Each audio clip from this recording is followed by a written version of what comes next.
It really feels like BLK dramas are entering their most experimental phase yet. And part 12 of this list proves it. We're no longer just getting simple love stories.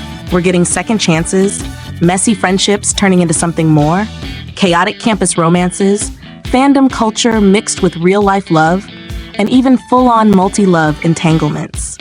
And I have to say, this lineup feels bold in a way that might not work for everyone, but that's exactly why it's interesting. So as we go through these 5 dramas, I don't just want you to listen, I want you to actually think about what kind of BL stories you enjoy, because this list really covers a wide spectrum. Business as usual. 2025. Let's start with business as usual, and I think this one is gonna hit hard for anyone who loves second chance romance. There's something about meeting someone again after years, especially when things didn't end well, that automatically brings tension. 8 years is a long time, and the idea that both characters still carry misunderstandings from the past makes this feel emotionally heavy right from the start.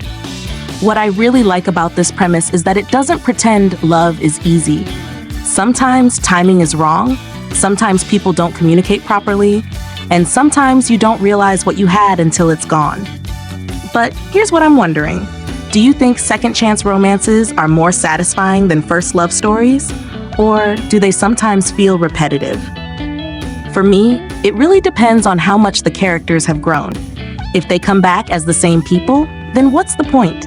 I'm hoping this drama really shows that emotional growth, especially now that they're meeting again in a professional setting where things are even more complicated. Because mixing past romance with workplace dynamics, that's a recipe for both tension and drama. Something's Not Right, 2025. Next is Something's Not Right, and this one dives straight into that classic but always painful trope, one-sided love. Ba-woo has feelings for his childhood best friend, and honestly, I think we've all seen how messy that can get. But what makes this more interesting is the addition of a third character, which shifts the dynamic from simple longing into something more complex. It's not just about unrequited love anymore. It's about how relationships evolve and sometimes change in ways you didn't expect. What I find compelling is how this setup can explore emotional honesty. At some point, someone has to say what they really feel, and that moment can either bring people closer or completely break things apart. But let me ask you this. Do you think it's worth confessing feelings if it risks ruining a friendship? Because I feel like this drama is going to force that question in a very real way. Personally, I think honesty is important, but timing and delivery matter just as much, and not every story gives you a happy outcome. Ball Boy Tactics, 2025. Now let's talk about Ball Boy Tactics, and this one feels like a return to the classic campus sports romance, but with a bit more edge. You've got a former national gymnast and a basketball rookie, which already creates an interesting dynamic. One has experience and possibly past pressure or burnout, while the other is still finding his place. I like stories like this because sports naturally bring out themes of discipline, competition, and vulnerability. And when you mix that with romance, it can create really strong emotional moments. But I'll be honest, sports dramas can sometimes fall into predictable patterns. Training scenes, rivalry, overcoming obstacles, it's all been done before. So I think the real question is whether this drama can bring something fresh to the table. Maybe it's in the character development, maybe it's in the chemistry, or maybe it's in how it handles personal struggles. What about you? Do you still enjoy sports-themed BL dramas, or do you think the genre needs to move beyond these familiar setups? My Bias is Showing, 2025. Then we have My Bias is Showing, and this one might be the most fun concept on the list. A character hiding the fact that he's a K-pop fan, only for his bias to suddenly appear in his real life? That's basically every fan's dream scenario, but also a nightmare if you think about it. Because how do you act normal around someone you've idolized for so long? What I like about this premise is how it blends fandom culture with romance. It's something a lot of viewers can relate to, especially if you've ever been deeply invested in an idol or celebrity. But at the same time, I think this kind of story can go two ways. It can either feel fresh and relatable, or it can come off as unrealistic if not handled carefully. Personally, I'm excited about it because it's different from the usual BL setups. But I want to know, do you enjoy these more fantasy-like fan-driven stories, or do you prefer something more grounded in reality?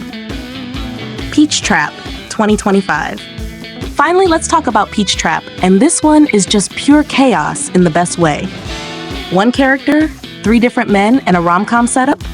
You already know this is going to be messy. And honestly, that's part of the appeal. There's something entertaining about watching a character navigate multiple relationships, especially when each one brings out a different side of them. But here's the challenge. How do you make all those dynamics feel meaningful instead of just overwhelming? Because it's easy for a story like this to lose focus if it tries to do too much at once. Still, I can't deny that this kind of setup is perfect for keeping viewers engaged. It creates constant tension, constant questions, and let's be real, everyone is going to have their favorite pairing. So I already know the comment section for this drama is going to be full of debates. And I want to hear yours too. Do you enjoy these multi-love storylines? Or do you find them frustrating because it's hard to fully invest in one relationship? Looking at all 5 of these dramas, it's clear that BLK dramas are really pushing boundaries right now. They're mixing genres, experimenting with storytelling, and not being afraid to take risks, even if those risks don't always pay off. And honestly, I think that's a good thing, because if the genre wants to grow, it can't just keep repeating the same formula. But now it's your turn to join the conversation. Which of these dramas are you most excited to watch? Which concept do you think has the most potential, and which one are you a bit skeptical about? And more importantly, what kind of BL stories do you want to see in the future? Because at the end of the day, the reason this genre keeps evolving is because fans like you keep watching, discussing, and demanding something new.